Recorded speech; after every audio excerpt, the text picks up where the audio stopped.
How's it going, guys? Just wanted to give a brief overview of my Crye SPC plate carrier. This can be considered a long-term review. I've had this since either late 2019 or early 2020. I've used it in both my time in the Army and then in multiple shooting competitions, as well as on a deployment. Things held up really well. I have no regrets with it. So I just wanted to dive right into it because I don't see a ton on the SPC, or if I do, it's very brief, like I've had this for 4 months now or 2 months now. So I wanted to put an actual long-term review out on the interwebs for you all. So starting with the front plate bag from the top of the shoulder straps. So I have the standard Crye sleeves that came with it. And I'm using those. I'll use those for cable routing if I have cables or a camelback sleeve, ladder, or hose rather. But then I also have augmented them with the Core Performance Ice Vent Aero. The intent with that, besides them a little additional load bearing if it weighs down, it's more so for increased airflow when I'm wearing the carrier. The SBC in of itself is already really good with airflow, but I wanted to maximize that. So between the core ice vents and then some stuff on the inner plate bag I'll get to later, it works really, really well, and no regrets with it. Moving down, I do have the actual AVP adapter for the SPC. I'm not using G-hooks or quasm buckles, swift clips, whatever you want to call them, anymore. I'm not swamping placards out enough or fast enough, and so I just get rid of them and go as low profile as possible with an ABS flap, which I'll get to in a little bit. However, if I want to go back to them, because I do have some placards that are swift clip only, I'd kept the AVP on, and then also it adds another Velcro row, which just helps retention for this jumbo black flag patch from Spiritus Systems. Going down further, I'm using a Crye ABS flap. It is actually an OP Tactical exclusive. It is a Blue Force Gear 10-speed ABS flap. I'm pretty sure they're only, again, at OP Tactical, because I think they're overruns from the contract for an end user. But it lays real flat when empty. And then what I have on top of it is a triple shingle from Unobtainium Gear. These shingles are meant to go with their sleds. So you can run 6x if needed on their sledge placards. However, it also works with Blue Force Gear, stackable 10 speeds, and Shaw Concepts elastic V2 mag pouch as well. So solid addition. I just want something low profile. I mean, honestly, the same reason why anyone puts, a triple 10 speed on top of another set of pouches is for the ability to go to 6 mags if needed, carry markers, pens, chem lights, tourniquet, whatever it is. It adds practically zero bulk and just provides a lot of options, which is kind of the theme for this carrier as a whole, is as few pouches that can do as many things as possible. This is a general purpose setup, not leading infantry formations anymore. Just a dude shooting competitions out of ranges or attending a Darcy class. So this is just kind of set up so I don't have to move stuff around every single time I'm doing something different. Going down below that, I do have an original ferroconstance dangler I got in like 2015. I have really nothing in it. I think I have some spare batteries, if that, but it's really just meant to be an extra GP pouch, so if I need to put something in it, I can. Whether that's extra equipment, marking materials, note-taking materials, whatever. And then one thing I did do in it is I actually cut 2 slots up here on the top, and so you can take rubber bands and hold a tourniquet to it, or I've used a Blue Force Gear tourniquet now, which is just that plastic, or that piece of plastic with elastic on it, and you stick it underneath, and then it holds the tourniquet. So just another means to retain a tourniquet. Going to the left side, or shooter's left side, I have on an Axel Equinox cummerbund, which is honestly the best one you can get right now. That is structural and tubes related. I enjoyed the SPC cummerbund, but the actual one is better. I would argue with anyone about that. I have a tourniquet for me, This is in a T-Rex Arms elastic sleeve. This is pre-T-Rex Arms drama. This is like 4 years old now, 3 years old now. I cut slots in the loop field so that way I can molly it behind this Shaw pouch. And then it just, because of how it works, it just sits there over that empty slot. Big kit doesn't want you to know this, but once you buy stuff, you can do whatever you want with it. So just like with the Faro dangler where I cut holes to put a tourniquet, I modified this pouch so that way I don't have to buy another one. Save me some money.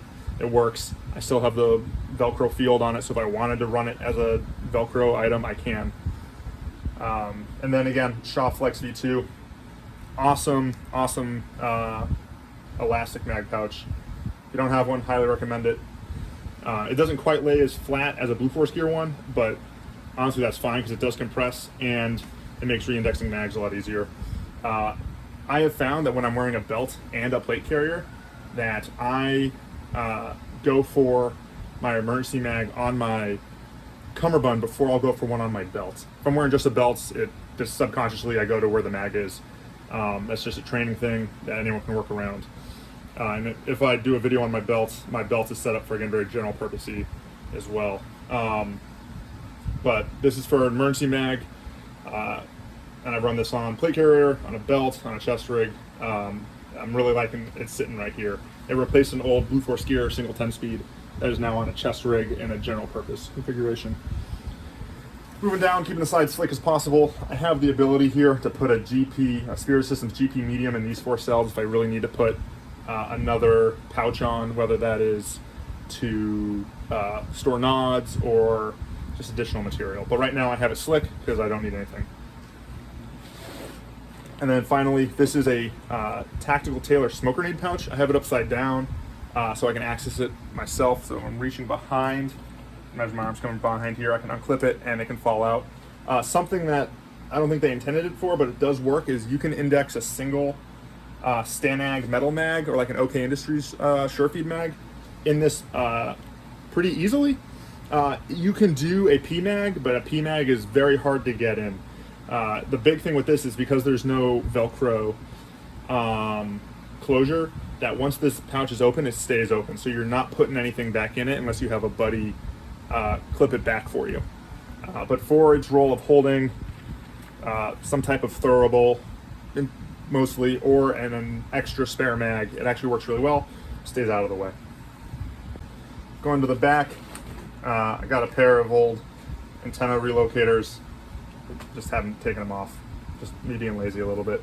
And then I have a Core Performance IMS sleeve, one of the old ones. It blew out a little bit up here, but so far the stitches have held. I have the ice plate, just not in it right now. I like this. I'm really just using it to cover the rear bag of the SPC, so that way no sunlight is getting on the exposed plates. I do have an empty regular Camelback in here in the event that I forgot to bring the ice plate with me. I have some sort of water source on me, however, or the ability to put water on my body. Everything I'm doing right now doesn't require me to have water on me. I can have an Nalgene by my range kit, but I want to maintain the ability to throw a bladder in, whether it's the ice plate, which I do love a lot, and Core Performance's customer service is great too, because I did have one break under a pile of Army green duffel bags, and if you've ever been the guy with your kid at the very bottom of that like 10-foot tall pile, you understand. They fixed it right away, and again, that wasn't first gen. Their stuff is much better now. So IMS sleeve with a regular empty Camelback inside, just so I have something. And then down on the bottom, I have a First Spear Roll 1 as a supplementary IFAK. I have an IFAK on my carrier. I have an IFAK on my belts as well, because sometimes I'm using just my belt, and sometimes I'm using just the carrier, and so I want to have something on me at all times. And this way they can supplement one another. So if I have both, one can be used for me, one can be used on a buddy, or you know, if I'm really messed up, they can both be used on me as well. Continuing around, tourniquet holder and a Blue Force Gear tourniquet sleeve. This thing will open up. I have it rubber band shut right now. This is to be used on me by someone else. That's why it's back by the roll one. It's not intended for me to reach and use on myself. I have a red chem light for someone to mark me with if I'm down, whether in training scenario or worst case in real life. Next to that, I have a Crye. It's the small Crye GP. I think it's like a 6x6x3. I just have it shot corded up, just like Shaw and I think Ford Observations Group showed a couple years ago. That's out of the way. Again, that is just in case I need additional GP space for either myself or a buddy to use. Again, not intent not to have to worry about using it and just kind of save some space. So it's bungeed up out of the way. Moving around the Equinox, I have another L110 side plate in the Spiritus side plate holder, and then I have a Spiritus spud pouch up here on the other side, and that can be for extra mags, that can be for throwables, that can be for whatever. It's a spud. You can pretty much stick everything, minus some people's egos inside of it.